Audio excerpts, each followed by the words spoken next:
펜션에서 한 달에 2천, 3천, 심지어 1억 벌어도 힘들다는 얘기 왜 나올까요? 바로 매출과 실제 남는 돈이 전혀 다르기 때문입니다. 성수기엔 객실이 꽉 차지만 비수기엔 텅 빈 숙소와 고정비만 남습니다. 한 달에 3천 넘게 버는 사장님도 정작 본인은 쉬어본 적이 없다고 합니다. 손님 응대, 청소, 마케팅, 세금까지 모든 게 사장 혼자 몫이 되니까요. 오늘 영상에서는 펜션을 정말 해도 될지 아니면 시작조차 하지 않는 게 나을지 현실적인 기준을 드리겠습니다. 첫 번째, 절반은 3년을 못 버틴다. 국세청 통계에 따르면 생활업종 창업자의 3년 생존율은 단 50%, 즉 절반은 3년 안에 문을 닫습니다. 특히 요즘 독채 펜션 창업이 급증하고 있습니다. 운영이 편할 거라는 기대 때문인데요. 하지만 현실은 다릅니다.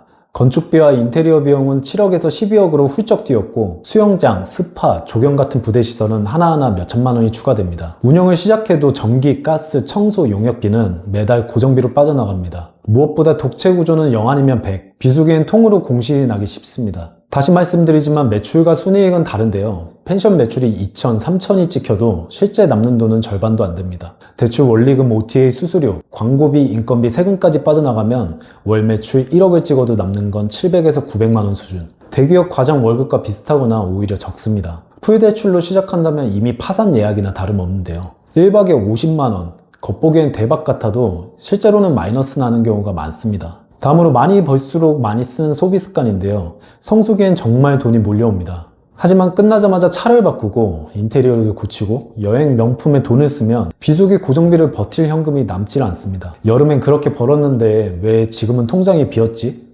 많은 사장님들이 반복하는 실수입니다. 그래서 성수기 이익의 일정 비율은 비수기의 보수와 광고 적립금으로 묶어둬야 합니다. 펜션 운영은 한철 장사가 아니라 4계절을 버텨내는 체력전입니다. 다음으로는 운영의 과부하, 사장이 1인 다역을 하는 경우인데요. 펜션은 지어놓고 기다리는 사업이 아닙니다. 예약 확인부터 손님 응대, 청소, 안전점검, 계절별 사진교체, 마케팅까지. 손님은 풀빌라에서 불멍하며 힐링하지만 사장은 창고에서 새벽까지 분리수거와 업무를 합니다. 전원생활의 낭만을 꿈꾸고 오셨다면 큰 오산입니다. 아이 학교 행사도 가족여행도 포기해야 하는 누군가에게 창살 없는 감옥이 될 수 있습니다. 다음으로는 회사와의 필요인데요. 처음엔 열정으로 버팁니다. 내가 직접 해야 마음이 놓인다 생각하며 밤새 응대하고 모든 것을 합니다. 하지만 결국 체력은 한계에 닿고 운영 품질도 흔들립니다. 그래서 펜션은 사업이 아닌 회사가 돼야 합니다. 운영 매뉴얼과 체크리스트로 청소 품질을 표준화하고 응대는 자동화 템플릿으로, 정사는 시스템으로 관리해야 합니다. 사장이 할 일은 모든 걸 직접 하는 게 아니라 흐름을 설계하고 사람과 시스템을 돌아가게 만드는 것입니다. 그 다음으로는 출구 전략의 부재인데요. 많은 사장님들이 펜션을 평생업으로만 보고 있습니다. 하지만 숙박업도 철저히 사이클이 있는 산업입니다. 리뷰와 매출이 좋을 때가 매각 적기인데 대부분은 시설이 낡고 손님이 줄어든 후에야 매각을 고민합니다. 그땐 이미 제값을 못 받고 빚까지 떠안는 경우가 많습니다. 잘 될 때 판다는 전략이 없으면 끝까지 가서 남는 건 피로와 후회뿐입니다. 애초에 펜션 사업을 시작하시면서 매출을 끌어올려 엑시트 하시는 걸 목표로 잡으시는 것도 좋은 전략이겠죠. 마지막으로 데이터 없는 감 운영인데요. 많은 사장님들이 감으로만 운영하고 있습니다. 이 가격이면 손님 오겠지, 리뷰 이벤트 돌리면 예약이 늘겠지. 하지만 실제로는 다릅니다. 지표들을 잘 관리하셔야 하는데요. 이런 숫자를 모르면 늘 제자리 걸음만 하게 됩니다. 객실 하나당 평균 얼마에 팔리는지, 전체 객실은 실제로 얼마만큼 채워졌는지, 청소 세탁 같은 회전 비용은 어느 정도인지, 그리고 손님 한 명을 데려오기 위해 광고비가 얼마나 들어갔는지. 말이 너무 어려우신가요? 쉽게 말씀드리면 이런 겁니다. 여러 가지 이벤트를 열어서 객단가는 낮췄는데 막상 예약 전환율은 그대로인 경우가 많습니다. 즉 할인만 크게 해줬을 뿐 실제로는 손에 남는 게 없는 상황이 대표적이겠죠. 이런 거를 결과치가 아니라 값만으로만 판단하신다고요? 데이터 없는 운영은 눈 감고 운전하는 것과 같습니다. 장가는 가는데 결국에는 사고가 납니다. 끝으로 정리 한번 해보겠습니다. 펜션이 힘든 이유는 크게 6가지입니다. 첫 번째, 수익 착시.